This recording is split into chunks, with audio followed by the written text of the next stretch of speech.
The subtitle of Divine Intervention is a story of healing, love, and hope. The objective was for the readers to be able to say that in every chapter that I wrote that there is healing, whether it's healing of anxiety and everything. And every chapter should be able to communicate about experiencing love and experiencing hope. Because I've realized that the most important thing for me to share with my patients is the sense of hope. I used to be a professor, so I was very academic about everything. So just telling the patients all the facts is not good enough. I always want my patients to leave my office feeling hope. No matter how bad the diagnosis I give them, I always want them to feel a sense of hope. Because when somebody has a sense of hope, there's the will to live.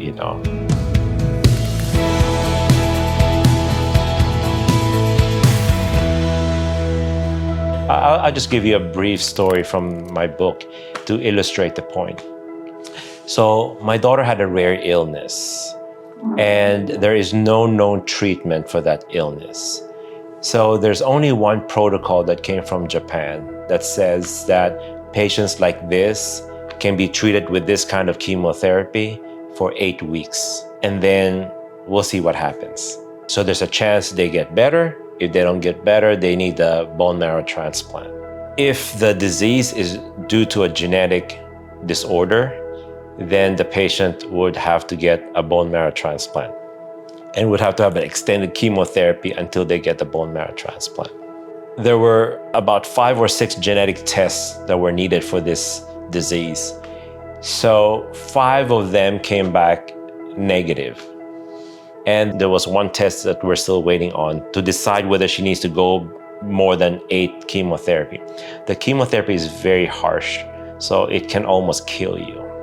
So my daughter was literally skin and bone.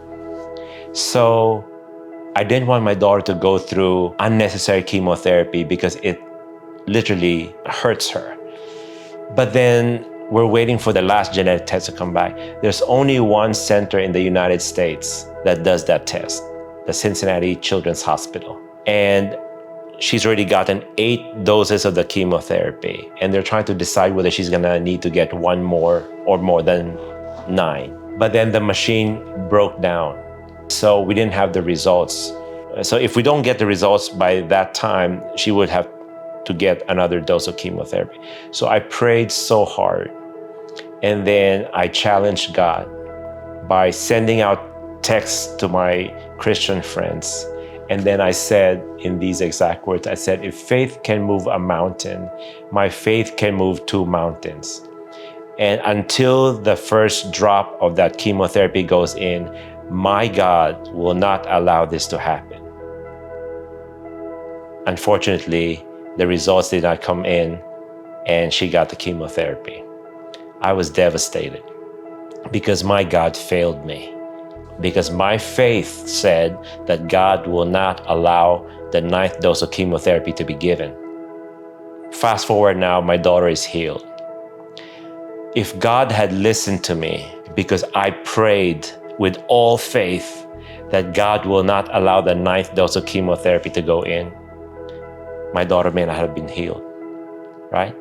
So I thank God that He did not listen to me. Thank God that God did not do what I wanted Him to do. So ever since that day, I've never asked God to do something as I wanted. God always answers our prayers, but it could be either yes, no, or wait.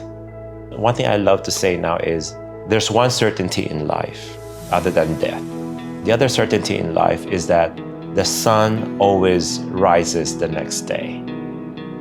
And I also love to say, in the end, no matter how tough life is, it's all going to work out.